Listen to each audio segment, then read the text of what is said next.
Hey there, my name is Faraz Ali. I will be explaining the different parts and concepts of the 3x2 memory circuit, focusing on its main purpose. Although this circuit looks very complex to the naked eye, looking at it through the perspective of a computer engineer will expose a simple and beautiful piece of combined logic gates that work together to provide a basic service. Moving on, the function of this circuit is to simply store certain data in desired locations. They are known as memory locations. A location is a register that can store one multi-bit binary number.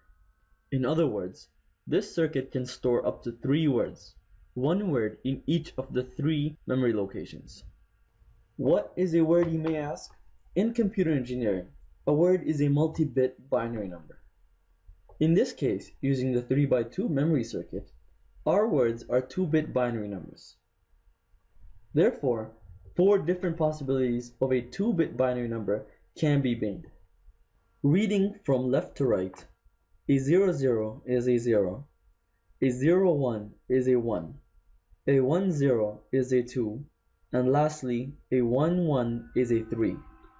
Furthermore, there are 2 input and 2 output leads that are expressed through binary, and these are called data leads. Returning to memory locations, they are also known as memory cells. Memory cells are combinations of memory elements. Here, each memory cell contains 2 memory elements. In other words, each register has 2 data latches, and that explains why we have 2-bit binary words. Next up are the address leads. Address leads are paths that can be opened or closed freely in order to store an input in a desired location with control. Specifically, address leads are used to choose a specific register to store a word in, and are used to pick which stored word is to be outputted.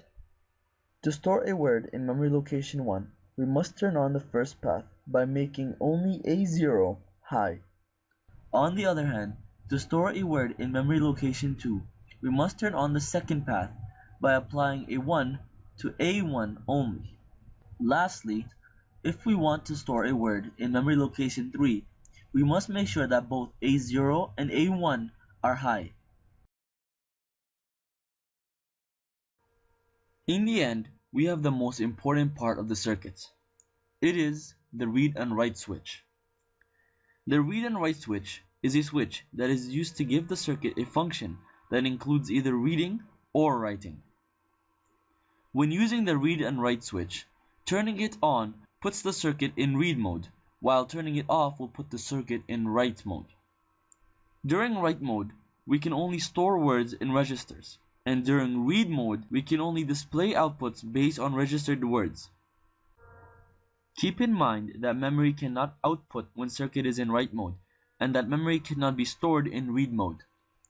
Before heading towards a few examples on both the crocodile clip and the actual circuit, I would like to talk a little about the output leads.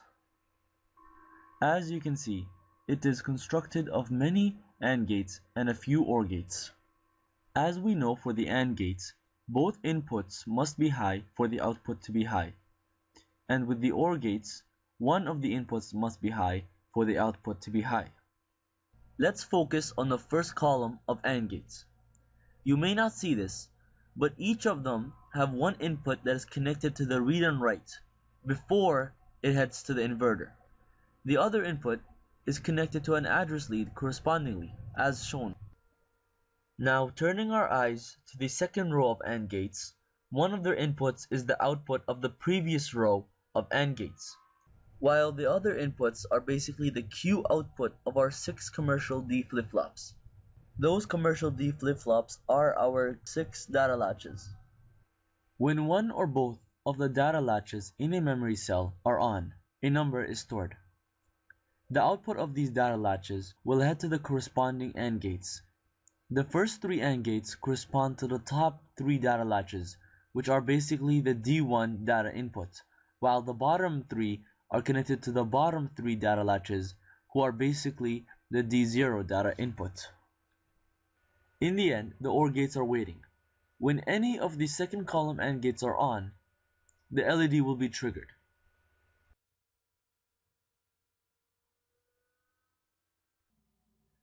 Here we are, we're gonna start with a simple example on crocodile clip. Now what I'm gonna do is that everything is already turned off, all my inputs, all my address leads, and my read and write is on, and I'll explain to you in a moment why you should keep it on at the beginning. Now what I'm gonna do is a little ironic thing. In memory cell 1 I will store a 3, in memory cell 2 I'll store a 2, in memory cell 3 I'll store a 1. Now let's talk about why we should have read and write on. Now since it's a D flip-flop or a commercial D flip-flop, same thing. The Q, basically the Q and the Q naught, which are the outputs, cannot be changed unless there is a D input and there's a pulse. And the output will only change as soon as the pulse hits it. That means, let's say that this is basically a wavelength chart of a commercial D flip-flop. Now what happens is here's a 1 and here's a 0. So we go high and then we go low. We go high and then we go low, and we so on and so on and so on. And you guys already know this, is that as soon as the pulse hits 1, this is the moment that the outputs change. So whatever that was here from basically the input, so if I had a 1 in the input, at this point my Q or Q naught is decided which is going to be turned on. At this point nothing happens when I turn it off, nothing happens until the next time if the pulse hits again. So I can do whatever I want in here, nothing will happen to the output until the next pulse hits. If the input is different, then it will change the output. If it's not, it'll remain the same until the next pulse. Now here is the same thing. When you have read and write, the way I haven't explained this how it works properly. When you have it on read, you have is a 1, and then when it goes to inverter it has a 0. So it shuts down these 3 AND gates, and what I mean by that is that when they get a 0, the output has to be 0 because it needs a 1 and a 1 to be a 1.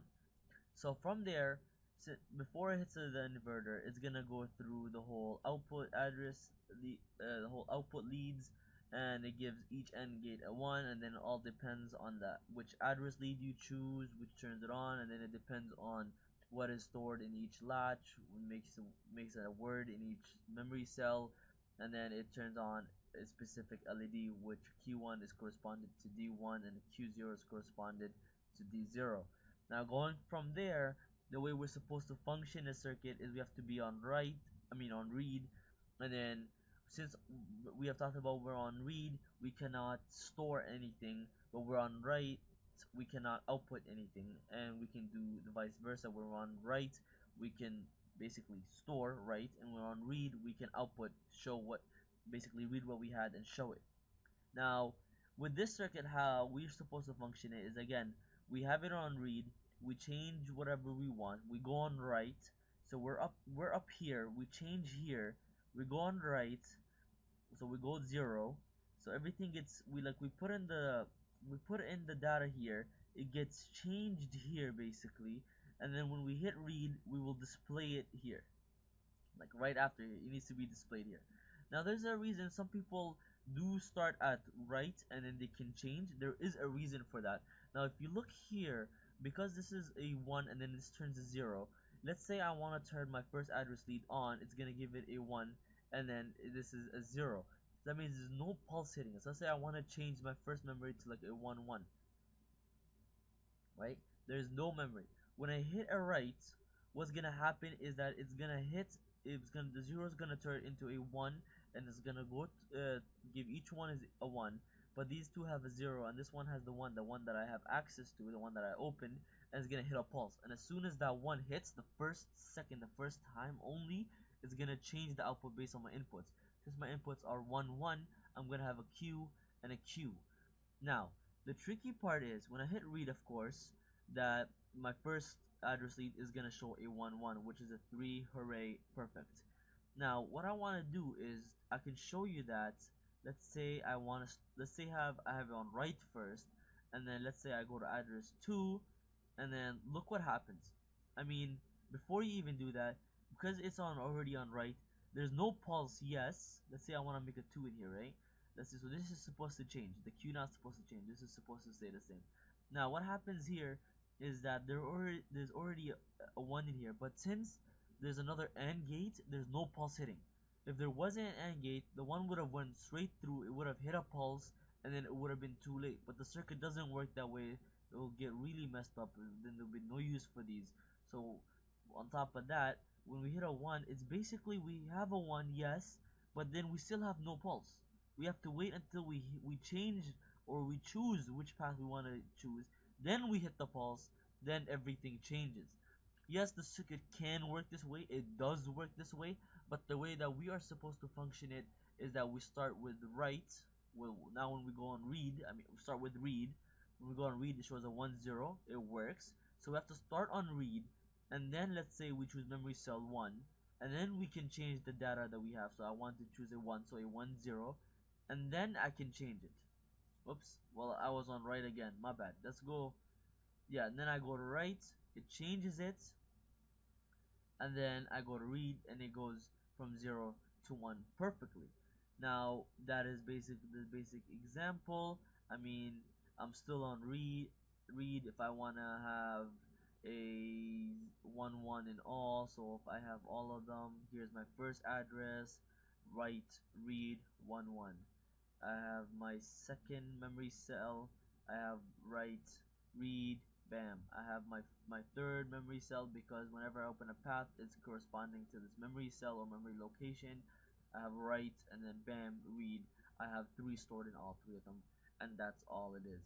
Thanks for listening, and now we will move on to my breadboard where I'll demonstrate the same exact thing. Okay, so over here we got our circuits on the breadboard, the 3x2 memory circuits. First, I'm going to show you around. Over here, I have my A1, and I also have my A0 address leads. On this side, I have my read and write switch. And over here, I have my D0 and D1 as my input data leads. On the other side, I have my output right beside them, my Q1 to the left and Q0 to the right.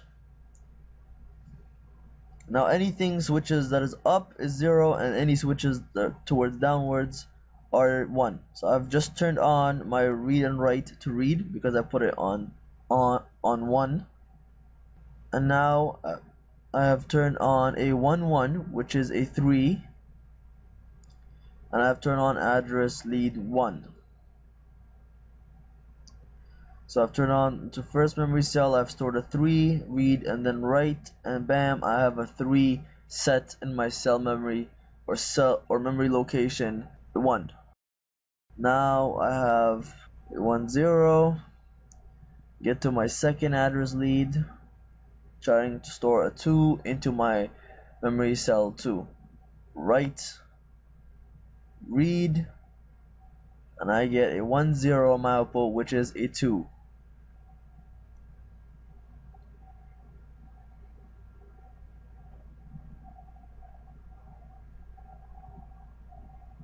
Now I'm switching to get a 0 1, which is a 1. I will try to store that into cell memory or cell location 3 by putting both A0 and A1 on to turn cell memory 3 on to access it. Write, read, bam, I have a 0 and 1 on my output, I have a 1. Just to prove that I did store the previous numbers that I said before, just to prove that I have saved those numbers into my memories before, I've turned off everything, kept it on read. Here's my first path, my first memory is a 3, second memory is a 2, and my third memory with both of them on is a 1. And there you have it.